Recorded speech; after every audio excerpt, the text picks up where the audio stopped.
All right, looks like we're live. Welcome back to Questing Beast. I'm Ben, and today I'm joined by my guest, Jon Peterson, author of Playing at the World. Here's my copy, which is which is an exhaustive history of the origins of D&D, on how it came to be, and role-playing in general. And from what I hear, you're now working on a new book called Art and Arcana. So do you want to talk to us about that first? I am working on a book called Art and Arcana, and I too have my little show copy I can see here, though it's actually much thicker than this, the released version. So this doesn't actually come out until October. October 23rd is the street date for it, but it's an attempt to look at the whole history of the brand of D&D. 45 years now worth of that history, largely through its visuals. And so it's a bit of an art book. It's called Art and Arcana for a reason. We've spent a lot of the last 18 months we've been working on this, and it's a great author team. I can talk a bit about that.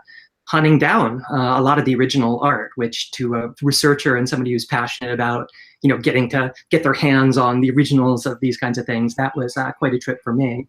But it isn't just about the art. It's really trying to tell the history of the brand by looking at character sheets and dungeon maps and products and dice and advertisements and photographs of the offices and kind of photographs of people playing, like everything that shows the evolution of the brand over the last 45 years up to today, up to Critical Role. And we have Joe Manganiello doing the forward for us, posing next to a picture of that easily drew for him, right, of his character, because that's what D&D is today. It's been on just this unbelievable upward spike in the last 5 years. And so we definitely don't want this just to be backwards looking. This is about the way that the brand got to this amazing position it's in today.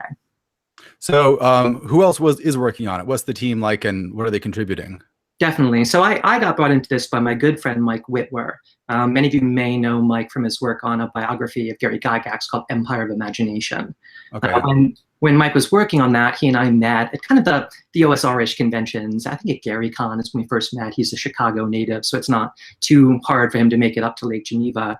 And so when he was still working on it, kind of he learned about my research, and I was able to provide him a bit of support on the project as he brought it to a conclusion. Now, it turns out that Mike's brother, Sam Whitwer, is an actor. And Sam works extensively with Lucasfilm. If you went and saw that Solo movie that is out now, which is also a movie. I don't know what people are on about that they don't like the movie. But so Sam is Darth Maul in that. He does the voice of Darth Maul, as he had for a number of Lucasfilm properties prior to that. And of course, I first knew him from Battlestar Galactica because he was one of the pilots on BSG. That's kind of what I first recognized him for. But he's been in a ton of amazing properties. He's a great guy, and he also loves D&D. And kind of Mike and Sam grew up together, with Sam being Mike's DM. And so Sam learned the craft of being an actor, right, through things like playing D&D. So when Kyle Newman, who was a director who had worked with Sam some previously, kind of approached TSR about, well, why isn't there a book? He looked at the local bookstores and saw the art of Marvel, the art of Atari, the art of like all of these different brands, and he just couldn't believe there wasn't a book about the visual history of D&D that was out there.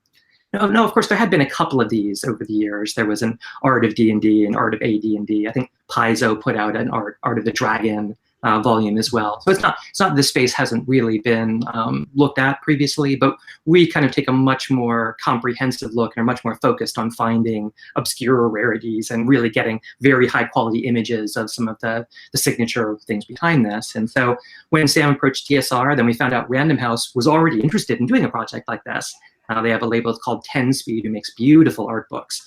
And they had already kind of approached Wizards about this. And so through this natural confluence, you can see how the Avengers assembled. And we all kind of got locked into this. And I was brought in to obviously help do research, to craft the narrative and to find stuff. That's really cool. I'm especially interested in looking at how art evolved over the course of D&D, especially like since I'm more interested in old school stuff. There's like such a distinct aesthetic to the paintings and the line art in early D&D, and then watching it change into 4th edition and then 5th edition kind of pulling it back again is just like this really interesting arc. And we try to show that. We show it in a number of ways. I mean, for me, it was really an experience doing this to meet people like Greg Bell, right, who drew a lot of the original art in OD&D, something I studied very extensively, and to learn a bit about his story and to learn that, the OD&D had an art budget of $100. The Greg Bell, he was a teenager who lived in a nearby town, who gamed with some friends of Gary's, who Gary had met a few times, and they were paying him $2, $3 to make these illustrations of things. He had no idea what they were. Gary would say, we need a thing with 10 eyes on stalks and a big eye in the middle, and go find something that looks like this. And, Bell would have to go off and do the best he could with it. And it's really remarkable, I mean, you can see the influences of the pulps, the comics, and so on that come through in a lot of these early artists who were just kids who were reading these books and trying to understand them. We try to show how that arc moved through then the Renaissance of the 80s, the era of the Larry Elmores, the Jeff Easleys, people like that. We get to indulge our sweet tooths for some of our favorite artists. I got to write a bit about Erlotus, for example, or Tony Di Terlizzi, who's a favorite of mine. Brahm, of course, comes through quite a bit in this. All the way up to the present. And we try to show this through things like we have a gimmick in the book called Evolutions. It's like evolution, but it's evolutions. Show monsters kind of in 0th edition, 1st, 2nd, 3rd, 4th, and 5th. And you can see the way that the art changed in the visualization of monsters like the Mind Flayer, the Beholder, and so on, altered over the years. That's really interesting. Something that occurred to me while you were talking was that like really early OD&D art is so much like fan art in a lot of ways. It's very like outsider art. It's just like, it's a guy drawing a centaur, and that's just like how he draws a centaur. And then like now that 5th edition is blown up and is such a huge thing, you see so much fan art on like Reddit and on the internet in general, where you see that sort of the art being reclaimed by the people playing it again, which I thought was really interesting. And we try to capture a bit of this. And there are lots of ways, I think, that Wizards of the Coast has very wisely tried to engage the community, to get them to do their versions of art and to have various ways of showing that. We like to be able to compare and contrast what Tiamat looked like in 5th edition with what Tiamat looked like, at the very start of it. And we also want to do this for dungeon maps. My good friend Luke Crane, who works at Kickstarter, designer Burning Wheel. Luke has been running B2, been running Caves of Chaos for the people at Kickstarter for some time. They had the most beautiful player maps that they had drawn up for this that kind of showed where they'd explored and where they died and marked them all up. And we managed to find a way to include some things like that really show the way that people are still engaging even with this earliest material today. That's really fascinating. So when is the book coming out? October 23rd. Okay. And there will be a few versions of it. There is kind of a standard edition, which has all this amazing stuff in it. And for a $50 price, and it's like 40 on Amazon or whatever, it's like 450 pages of this stuff. There's about 700 images, high quality images. It's pretty, I think, reasonably priced for that. If you got a little more like spare cash, this special edition we're doing though for it, it's got the Hydro 74 like shell cover, right, with a book inside it. Cool. Lots of prints that fold out. So if you want your print for the original Player's Handbook and things like that, we've got it in there. And then for the ultimate kind of geek experience, we managed to recover a copy of the original Tomb of Horrors, not the 1978 published Tomb of Horrors that TSR put out, but the tournament pages that Gary Gygax ran from in 1975 at Origins 1 at Johns Hopkins University, really the dawn of the hobby. And they have these amazing set of illustrations, all the things you're familiar with, of a Sararak, of the Great Green Face and things like that. There were versions of those drawn by one of the early artists, Tracy Lesh, just for Origins. They're really only shown there. And so we have this little booklet, and I think I can claim with the straight face and with little doubt of contradiction, that is the first official like D&D branded, it's like has the Dungeons and Dragons trade dress on it, OD&D book that has been published since the 1970s is included in the special edition. So I thought that was pretty cool. That is really cool. So for everyone watching, I'm going to put links to all that stuff down in the description, so you can go down there and click on that if you want to check that out. And it sounds like it's coming out near my birthday, so that sounds like a good birthday present for me. It sounds great for Christmas too. That's right then. If you need to shop for your friends, wouldn't that just be a great thing to put under the Christmas tree? Okay, so we're going to get into some questions about early D&D because I have a lot of people who have questions about it. But I guess one of the big questions, and I just see this question come up a lot on Reddit and just discussions about old D&D. There's an impression that D&D is the way it is, people say, because it is a hack of a war game. Do you think that's a sufficient description of the origins of D&D? Like, what are the major influences that made D&D what it was? Was it just chainmail with some role playing added on, or what would you say? Sure. So I mean, there's a obvious sense in which it is kind of a chocolate and peanut butter moment where you got your fantasy fiction into my wargaming, right? So there's a sense in which the tradition of conflict simulation, which encompassed war games, meshed in this fascinating mashup from the late 50s forward, right, with fantasy fiction. There's a guy named Tony Bath in England who I write about a lot, who is a huge fan of Conan, and he devised these war game campaigns that were set in the Hyborian era that had magical elements and things like that, and gave player character roles effectively to the rulers of the different Hyborian nations. So I mean, what the way I see it, frankly, is that D&D is kind of on a continuum and a vast web of influences. And many of those do derive, again, from the wargaming community, and we can pinpoint very specific ones. There's no doubt chainmail, for example, exerted a significant influence on the system of D&D. When you read up on what a fireball is or a lightning bolt is, it's pretty clear that those things derive from chainmail. And we can then peel that back one layer further and find this guy, Leonard Patt, who had devised a Middle-earth game in 1970, which chainmail seems to have drawn on very extensively. It was a very open and collaborative community. Kind of credit and things like that were a bit loosey-goosey with the people at the time, and that was par for the course. It wasn't viewed as something that was aberrant or disrespectful to kind of mash up what was going around. And it largely because nobody really thought that there was a business behind any of this. And if there's anything that's really the kind of the pioneering audacity of Gygax and TSR, was this notion that there might actually be some kind of like market for selling rules like this. And chainmail certainly seems to be the first set of rules for fantasy simulation that anybody had the temerity to like put into a product and try to push to the general public. And definitely that triggered then the process that led to Dungeons and Dragons, though of course that would then combine up with a variety of activities in the Twin Cities.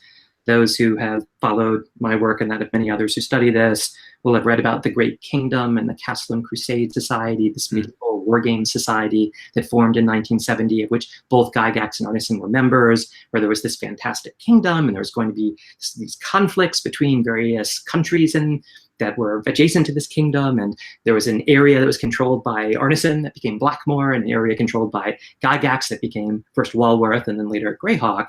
And as a consequence of that fantasy simulation, sure, a lot of the forces that we see resulting in Dungeons and Dragons became unlocked.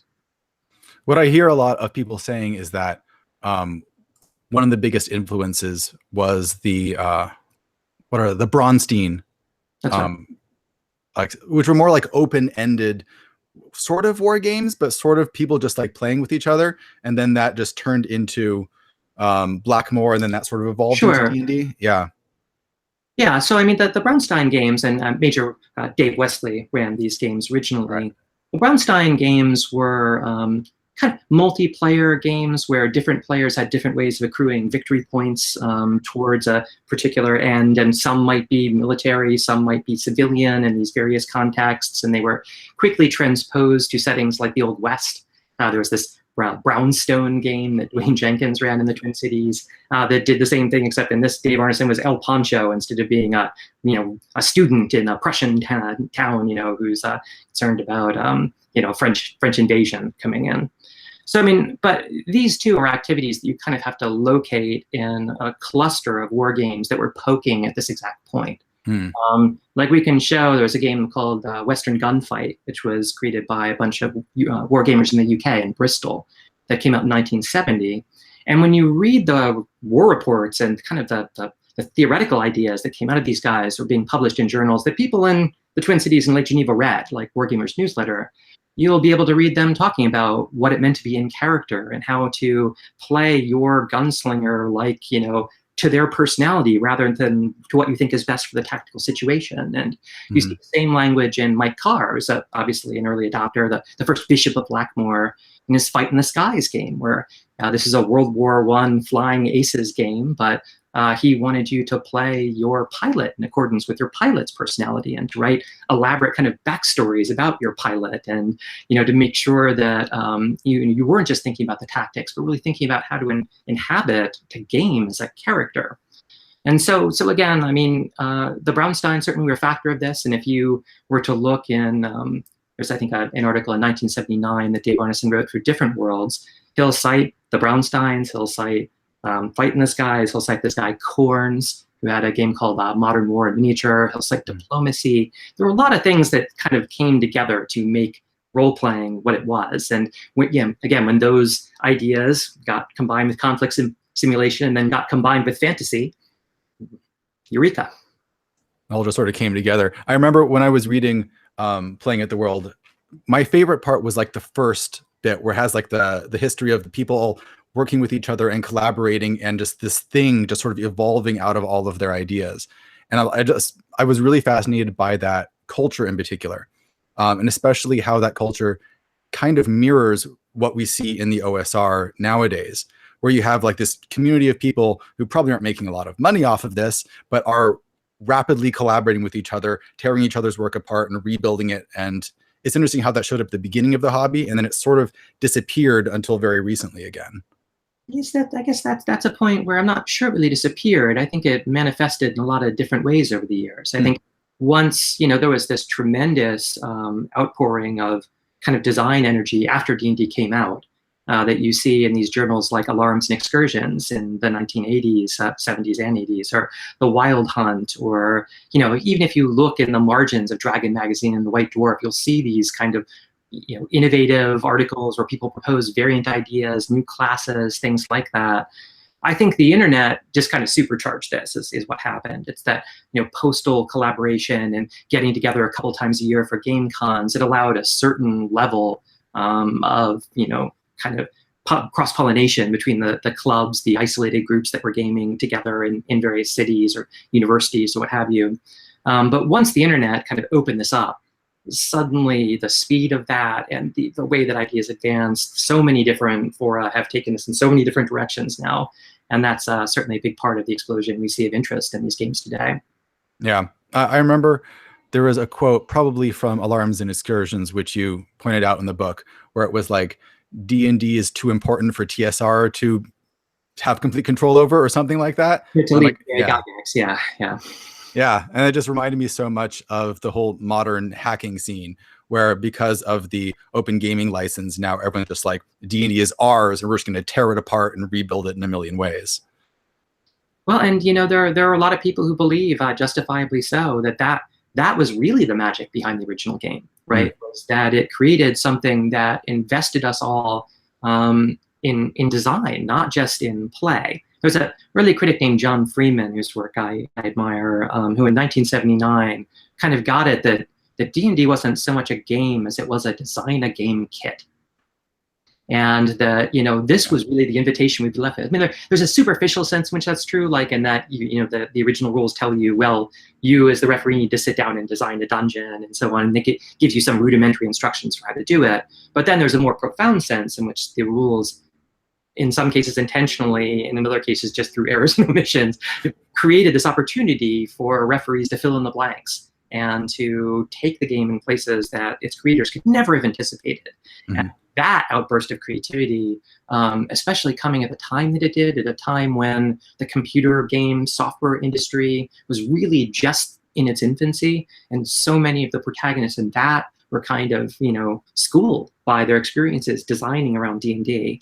It's hard to overestimate just how influential that invitation to take this design a game kit and design a game with it. It crossed all media, it crossed all genres, and it really unlocked modern gaming culture. That's a big takeaway that I took from the book. Is before I read it, I don't think fully appreciate the degree to which, like you said, all of modern gaming culture, including video gaming culture, can be traced directly back to D&D in so many ways, especially like first-person shooter games and role-playing games. Yeah, and I mean, I wouldn't put it all on D&D in the sense, I love computer war games as well, and there are a lot of lessons that computer war games like StarCraft, for example, learn from D&D. Like the way that units have hit points in any modern war game kind of points back to D&D more than to war games, even though there were hit point like concepts in war games before D&D. D&D just kind of crystallized that stuff, or the idea that you'll gain experience for your unit by killing things and you'll level up from that, and all the things that are incumbent upon that. So I mean, I wouldn't want to give short shrift to the many forms of simulation of sports games, for example, and things like that, that were kind of adjacent to D&D as D&D advanced and certainly informed them. But this gaming culture that arose around simulation, of which D&D was just kind of the one that happened to take over the world and change the way everybody thought about it. It was that gaming culture, though, that really gave birth to the gamer identity and to computer games and that whole industry as we understand it. Yeah. So why do you think that such an exhaustive investigation into D&D was necessary? Because I really liked the amount of detail in this book, and I liked how like organized it was, and it would go through concept by concept. But obviously no one had done that before. Why did you feel like that was necessary? Because obviously I think that these games are part of a revolution in our culture, and that we're going to have a limited window in which we're going to be able to find the stuff that tells this story. And if we don't go out and find that stuff now and organize it and archive it and show what the relationships were, a lot of that stuff could just be irretrievably lost. I talk all the time to people who are there at the dawn of gaming, who lost everything to whatever nobody made any money on this, right? They were evicted from their apartment and everything got put in a dumpster, or, there was a fire, or they had to sell it, for a song, and it got scattered to who knows where. These are common stories in talking to these people. And I guess if you believe, as I do, that really the shift that these games have triggered in our culture is still in its infancy. We're still only just beginning to see what the implications of these games will be for world culture. Then the investment is, I've merely scratched the surface in the work I've done so far. I'm largely just trying to articulate, these are the sources I think are important. These are the areas I think are interesting to investigate. There are decades of work for academics to do on this, I think, going forward. Yeah, and I really like how your blog continues to do that, because every once in a while you come out with more things that you've pulled out of somewhere that just reveal a whole nother aspect of D&D that we haven't heard of. We have a question from Ethan, who just wants to know, on a related note, is there something that we might expect to turn up that you're looking for, or are there things that you think are just lost irretrievably in terms of these sorts of documents? Oh, so there's a ton more that'll be found. Again, I think there is not yet, I think, a serious community dedicated to trying to unearth and organize these sources. There's a set of piecemeal efforts. There are a couple of institutions that I think are doing admirable work. I often single out the Strong, which is part of the National Museum of Play, is part of the Strong. This is a museum in Rochester, New York. I think they're doing an admirable job of just trying to catalog what some of these games were from the 50s, 60s, and 70s going forward. They also, I think the Toy Hall of Fame is adjacent to that as well. And so they have, since they've elevated D&D to that has increased some of the interest in all this around the world. But, I think as we get more organized around this, and I think sadly, people who are major collectors of this material pass on, and there are a lot of the people who were active in the 60s and 70s are getting to that age now. We will start to see just vast troves of this material become accessible to scholars, and at the time we'll find things we can't even anticipate today, which is very, very exciting. Yeah, on a related note, I'm looking at the bookshelves behind you and kind of drooling a little bit. Is that like 4 brown boxes back there? Those are 4 brown boxes back there. Holy smokes. Yeah. So it's glad that someone is keeping these things intact. Speaking about all the stuff that you're putting out on your blog, have you ever thought about doing a second edition of Playing at the World, incorporating all this new stuff that's coming in? I'm sure. So, I'd say that's underway. A number of projects underway. Obviously, the Art and Arcana project, because it's something done with Wizards and with Random House, it kind of, I diverted a lot of energy to that over the last 18 months. Yeah. I think, though, it's an open secret that I've been working on a corporate history of TSR. I wrote a piece about this online called the Ambush at Sheridan Springs that I put out in 2014 that kind of explained the circumstances under which Gary lost control of TSR and looked at some of the technical facts about their finances and the way their corporate governance worked. I do have a book-length version of that as a project that will explore kind of the whole path from 1975 up until when Gary lost control of the company. I've been doing some work on RPG theory. I've been doing the history of RPG theory, that is, people who try to define what what a war game is versus a role-playing game, and how that earliest kind of critical discourse played out. There's a little bit of that in Playing at the World, but I think you need to look at that a few years more into the future, maybe up to 1981, to really capture it. So I have a number of comparable projects, and as a part of doing those, I've been kind of in the background, updating Playing at the World, fixing the things, plugging in Leonard Pat in the story of that, or Guide in D&D in the story of that as I go. Yeah, that sounds fascinating, especially the corporate history of D&D, because like I said, I really enjoyed the whole narrative of seeing how those things developed early on in D&D, and seeing how that went forward is still kind of an untold story. I was just sort of in a rather heated discussion online about like the Satanic Panic, for example. Like, to what extent did that affect D&D? Did it hurt it? Did it help it? You know, did they take advantage of it in the right ways, and so on? And there's a lot of anecdotes from people like Tim Kask and people who were there at the time, but not a whole lot of hard data. And so there is hard data. I mean, hard data does survive. And I mean, you can pretty exactly measure the spike in sales that resulted from the publicity of the Egbert incident and following that. And then there are various ways that you can also at least try to quantify what, you know, a few years later, by 1982 and 83, people felt the negative impact was of the growing, as they called it internally, religious persecution. They had a religious persecution task force internally at TSR that was attempting to figure out what the right responses to this were. And when you look at the difference between a player's handbook in 1978 and the one in 1983, you'll notice that the 1978 one has a big demon idol on the cover, and the 1978 one has easily of a wizard that looks like much more friendly and accessible. And definitely changes were made, right, in TSR to try to rectify what they saw as a self-inflicted wound. But there's no doubt in my mind that a lot of the difficulties that TSR faced, especially going to 1985, when things were really in a terrible position for them, that there was a negative impact of the Satanic Panic and all of that. Okay. I got a question from Zach Smith, who wants to know, there's a lot of rules that in old D&D that seem kind of odd now, and they're just hard to figure out why they're there. Was a lot of this just like a carryover from the wargaming aspect, or to what extent were things modified by the players to just enhance gameplay, and how much of it was just like carried over wholesale?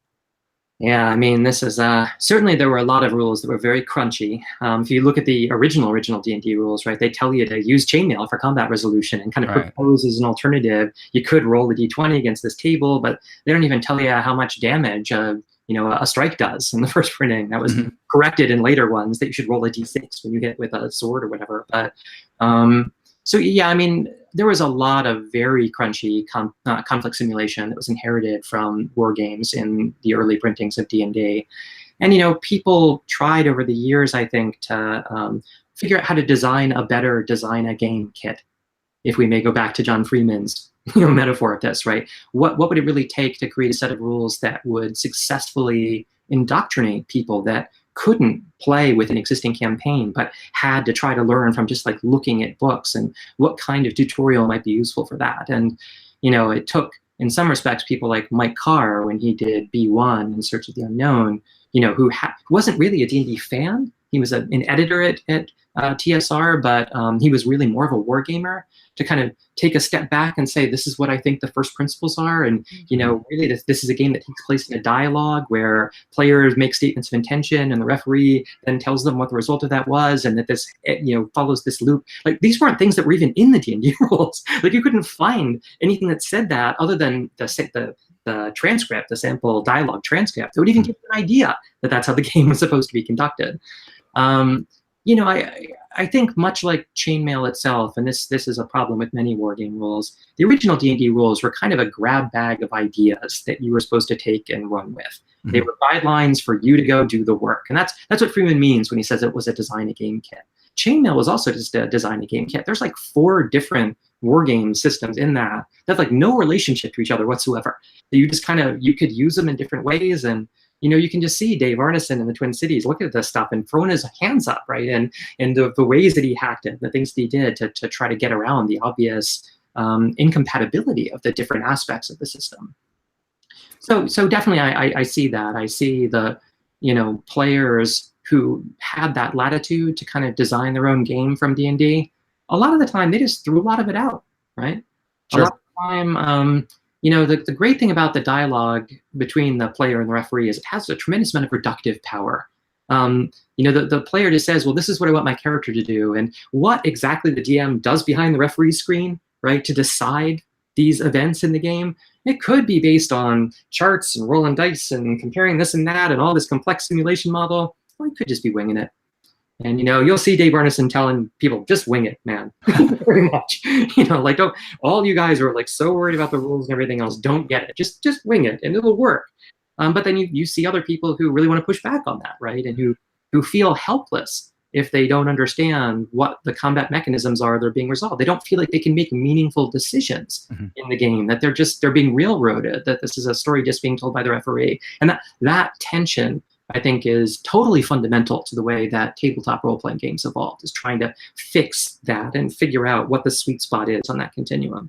And at the same time, something that I realized while reading Playing at the World was that there are certain mechanics that maybe the intention of them kind of got lost over time. I'm thinking especially of like Vancian magic, where, you go 10, 20 years down the line, people look at the D&D magic system and they're like, what? Why would you do it that way? But then if you go back far enough, there's like concrete, reasons for doing that enhance a certain type of gameplay that people just kind of forgot about. Sure, and everybody immediately proposed, why don't you just use spell points like this? Right, yeah. Right? I mean, obviously there should be mana, and you should refresh 1 mana point every hour that you're resting, and a spell that's level 1 should cost 1 mana, and a spell that's level 2 should cost 2 mana. And Gygax would respond to those systems by saying, too complicated. Like, we need something that's like dirt simple, and once you get computers in, everything gets a lot easier. And we have computers to thank for getting people over the hump, right, of all of these very crunchy simulation concepts like hit points, level experience points, saving throws, encumbrance, the way that equipment can improve your paper doll in these games. These were a real impediment to playing the game in 1975. Nobody got these fundamental concepts. Today, you can't grow up in America without being indoctrinated into those by some video game that you played somewhere along the line. So, yeah. So I have another question. Today, there's a kind of a split in the RPG community where on one side you have a focus on like very accessible, low investment, clear rules type of games. On the other hand, this like very artisanal, high investment, lots of GM judgment calls sort of thing. Is that a more new division, or do you see that going back to like the war game days and early D&D? All the way through the war games, yeah. I mean, a lot of these things, again, especially because the war games had started to look so much like role-playing games, once they started to take on role-playing elements, you can find these precedents way back when for concepts like that. But sure, I mean, of course, this would immediately occur to people who are familiar with the wargaming trade-off ability. And, this is the notion that you want to make if you want to make a game more realistic, you introduce more simulation mechanisms to it, more things to let you know very precisely and quantifiably how things work, but that require you to do lots of calculations and consulting charts and things like that, and consequently become less playable, versus mechanisms just fun, right, that have very simple mechanics. Diplomacy is the classic playable game, and there's virtually no mechanics in diplomacy, right? Yeah. There's days where you can argue amongst yourselves with the other people who are playing and make threats or promises and backstab people or not. But the actual moves are just like, I move this unit like, one thing over. That's the only thing you can do in the game.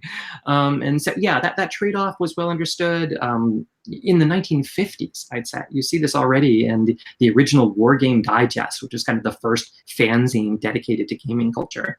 And those principles, they carry through today all the way. Because they're things that just don't have a solution where one size fits all, right? This is the thing, like different people want different things from these games, and because they are so plastic, because it really is just the people sitting around your table who have to enjoy the play style that you're all indulging in. It's not like a AAA video game where 50 million people have to like it. No, it's just the 5 people around your table who need to like the way you do it. So it's Burger King. You can have it your own way. Yeah. Matthew wants to know, he's a big fan of all your academic work, but he likes to hear about your personal gaming history. What was your first game, first character? What are you playing now? Yeah, so my work really is not about myself. I really don't talk much about myself in these things. I mean, again, I wasn't really there at the time, right? I studied this stuff because these games obviously had a big impact in my life. Um, I mean, the story I usually tell when people insist that I say something about the first game I played in is that probably when I was 8 or 9, and my parents had recently gotten divorced, and there was a friend of my mother's who had an older son who kind of looked after me when they were out partying or whatever. And so this guy, his name was Neil, he was really into D&D, and he ran me through as just a an 8 or 9 year old the first sample dungeon in the Dungeon Master's Guide, the 1979 Dungeon Master's Guide. And he gave me a first level magic user, and I had one spell, which was sleep. He's like, okay, go, you defeat this. And pretty much the first room I got into, I think there were 20 orcs in the room, and he told me I could only use my sleep spell once. And so I figured, I don't know, if there's a million more rooms, I can't use it this time, so I guess I'll just attack the orcs. And so I tried to dagger the orcs, and the orcs killed me.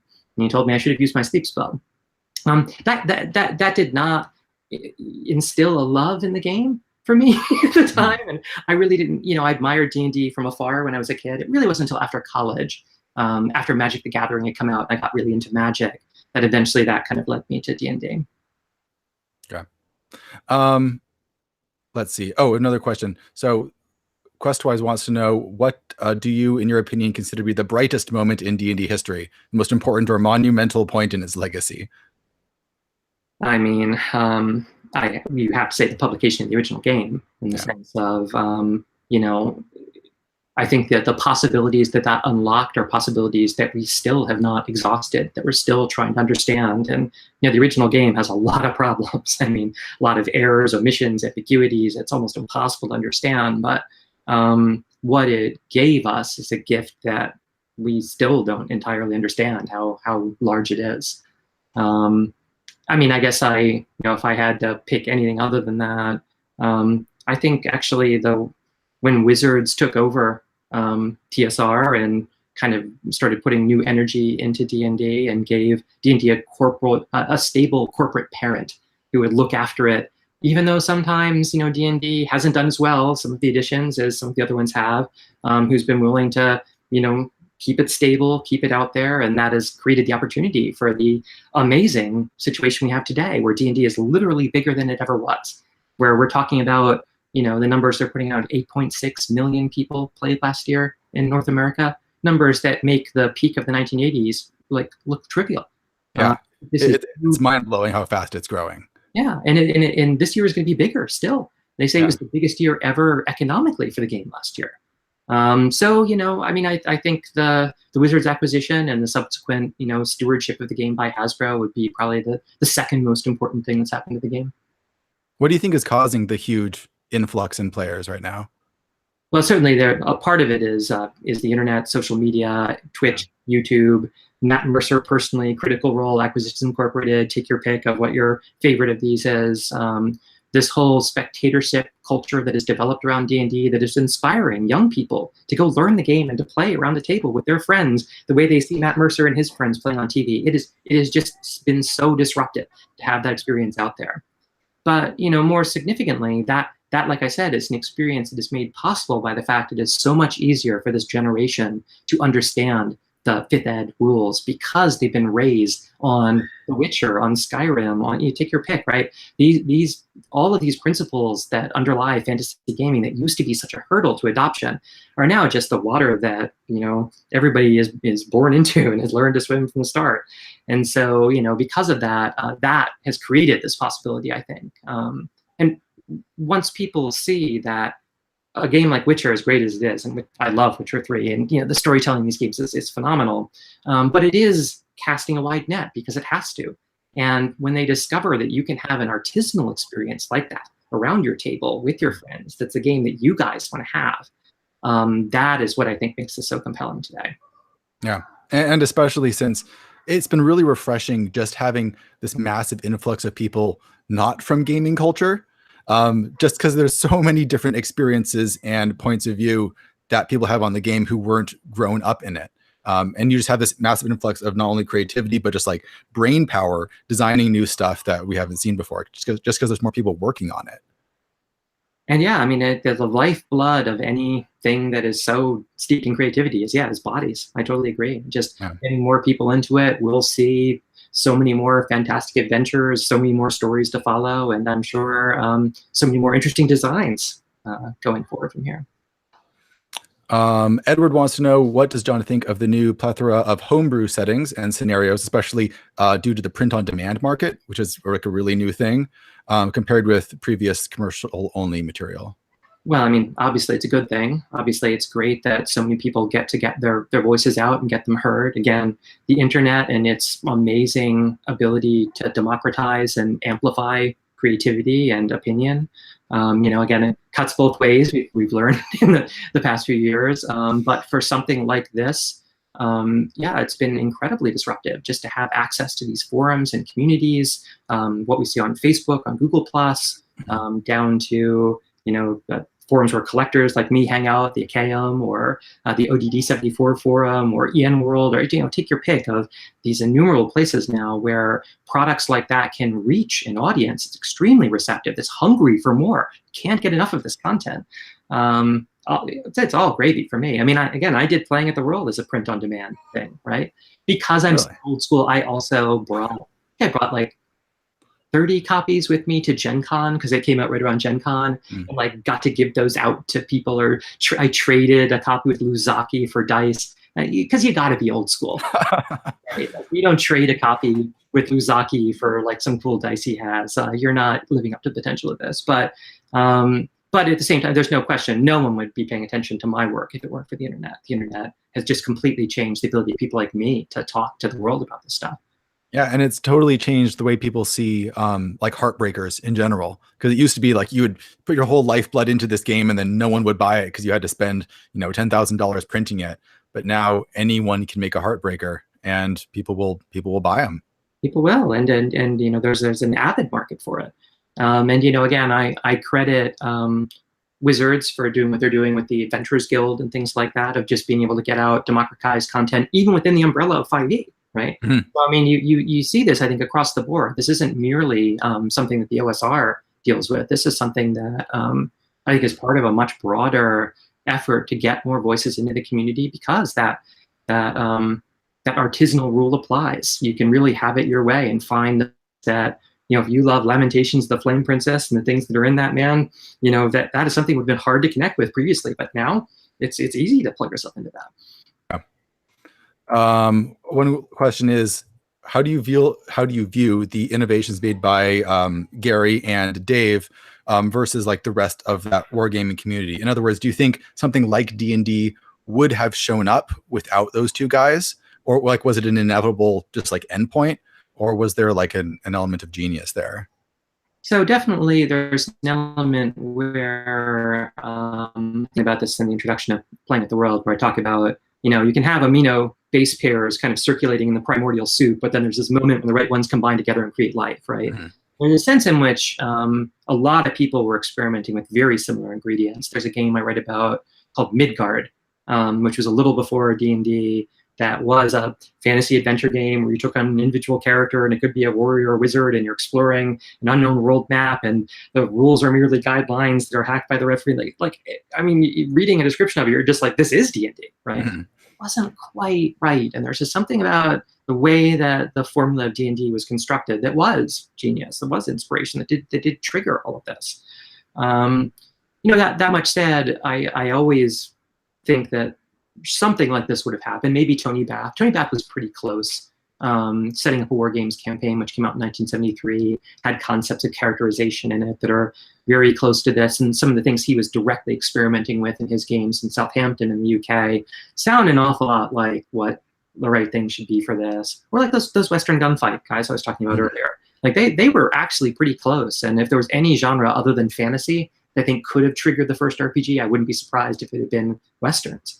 Something that, again, has the same genre formulaic structures that you can plug into, that have the same goodies and baddies, and that have the same fantastic, unbelievable elements to them, right? Of what the lone gunman can do and things like that. So I guess I believe it could have happened some other way. And at the same time, fantasy does seem to have played a huge part in the spread of the genre. And I certainly am happy it turned out the way that it did. I kind of like the gaming community we've ended up with as a result. Yeah. I think I've heard people say that there's a sense in which OD&D and even, I guess, modern D&D is a Western to a certain extent, where you have like these sort of, bands of people roaming from town to town, getting in gunfights with people and moving on again. Yep. A lot of DNA in common. Yep. I don't think I have any other big questions. So if I don't have any other from chat, I think we can wrap it up. Thanks a lot, Jon, for coming on. I really appreciate it. Oh, it's my pleasure. Thanks for having me. Good to talk to you. And I'll put links to all his stuff, especially his blog, down in the description below. You guys need to check it out. Playing at the World was huge for me in understanding what D&D is and where it came from and its influence today. So it's essential reading as far as I'm concerned. It is also huge. It is huge. Again, chapter 1, chapter 5, they're great. Were there to be a second edition of Playing at the World sometime in the future, I might imagine it would be in 2 volumes, one of which kind of takes that chapter 1 and 5 stuff and makes it a volume that kind of tells the immediate story of D&D, and then the crunchy middle chapters about system and setting and character might be exiled to a separate volume you can take on if you're determined. But yes, please do check it out. Thanks so much. One thing I really like about Playing at the World is how well organized it is. So if you're in a section and it's just like you're not interested in this, you can just go to the next section and it's totally fine. I really like that about it. I just find all my favorite parts. Yeah, try to make it modular. It's a bit of a choose your own adventure. You can really kind of skip through it and find the parts that you're interested in and ignore the rest. Much like the rules you might find in some of these games that are merely guidelines for. Yeah. All right. Thanks a lot, Jon. Thanks for everyone watching. Bye-bye. See you later. See you guys later.